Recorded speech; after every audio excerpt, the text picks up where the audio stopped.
Assalamualaikum and hello everyone. Today our group will present our research on Buy Now Pay Later and its impact on Generation Z in Malaysia. BNPL has quickly become one of the most popular payment methods among young consumers, offering convenience and instant approvals.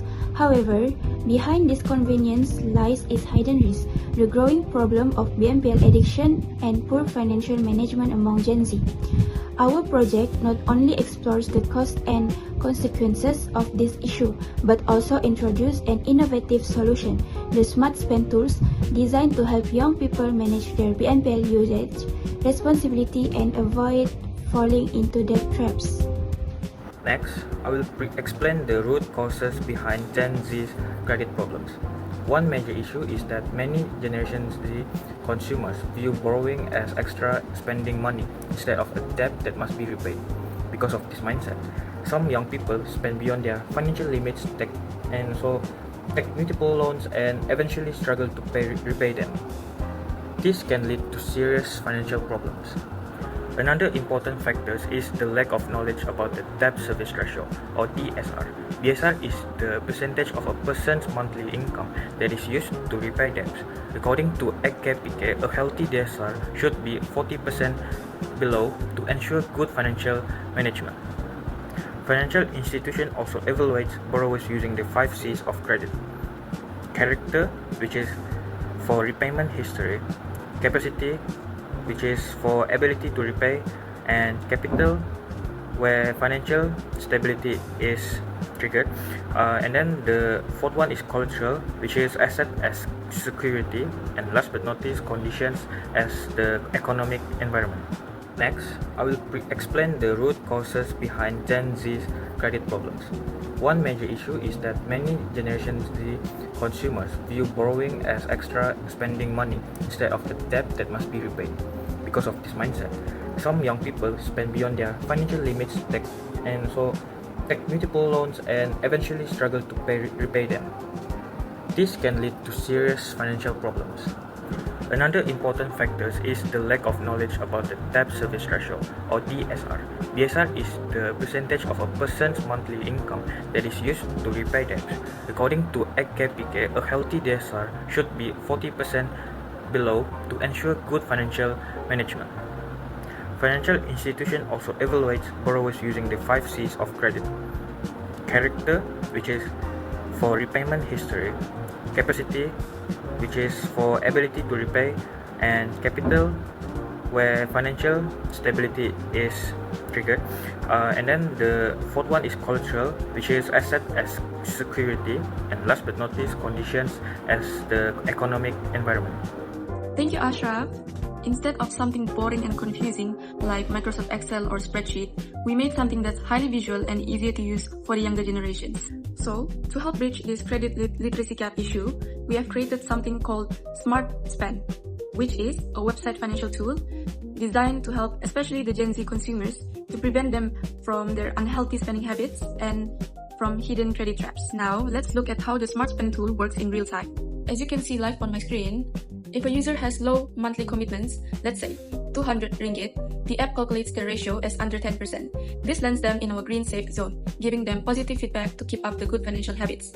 But if their BNPL habits start creeping up to 500 ringgit, the ratio hits the caution zone, which is between 10% and 25%. This is where the site steps in with our 72-hour rule, prompting them to unlink their cards from shopping apps to break that impulse buying loops. Finally, if their monthly payments hit 900 ringgit, they have entered the red danger zone at over 25%. The app alerts the user, warning them about compounding debt traps and gives them a direct link to KPK for professional guidance.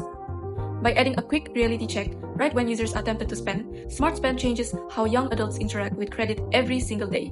To explain the ethical and sustainable impact behind this, I'll hand it over now to Shazwina. Hi everyone, so now I explain how Smart Spend integrate the value-based education and ethics and together with the education for sustainable development frameworks. First, under VBE, Value-Based Education and Ethics, Smart Spend focuses on encouraging responsible financial behavior rather than simply promoting spending. One of its key features is the platform design, which encourages users to pause and think before making financial decisions, especially when taking on debt or making impulsive purchases. In addition, Smart Spend takes an ethical approach by avoiding harmful financial practices such as get-rich schemes or high-interest loan structures.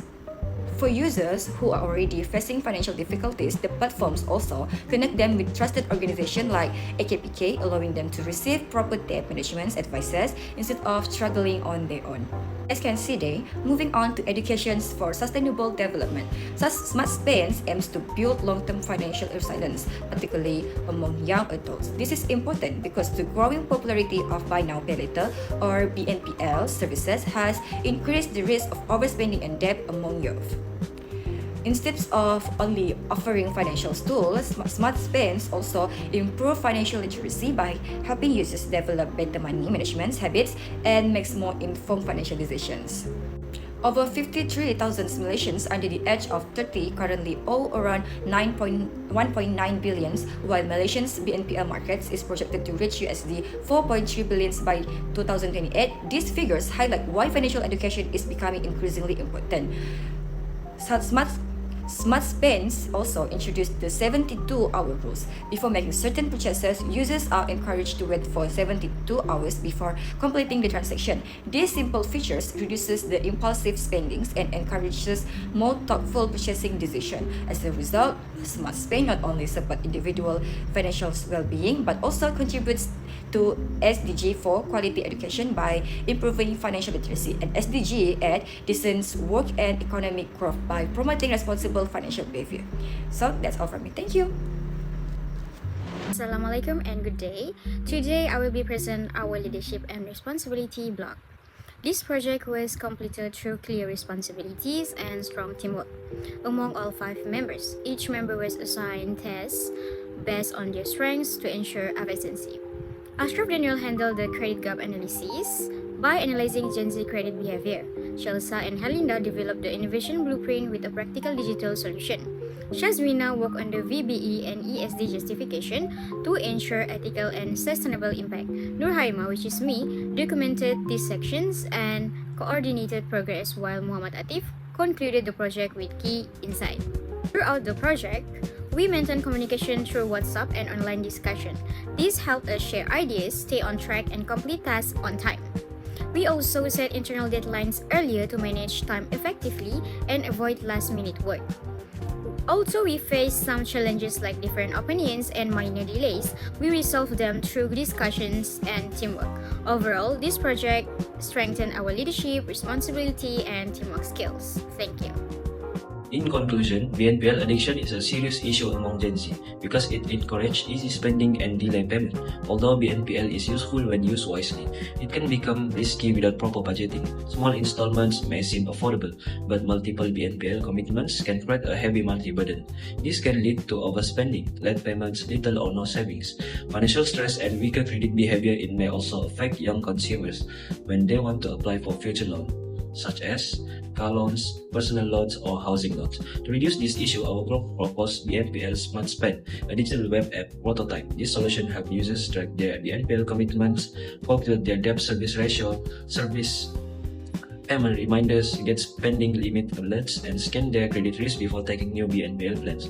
For continuous learning, we learned that BNPL is a debt commitment that must be managed wisely. We also understood the importance of DSR, creditworthiness, secrecy, CTOS, and the 5 Cs of credit in promoting responsible borrowing and repayment discipline. Besides that, this project improved our teamwork, communication, research, and problem-solving skill. We also learned to use reliable sources such as BNM, AKPK, and CTOS to support our findings. In the future, we can apply this knowledge by avoiding unnecessary debt and managing our own credit responsibly. Thank you, that's all from us.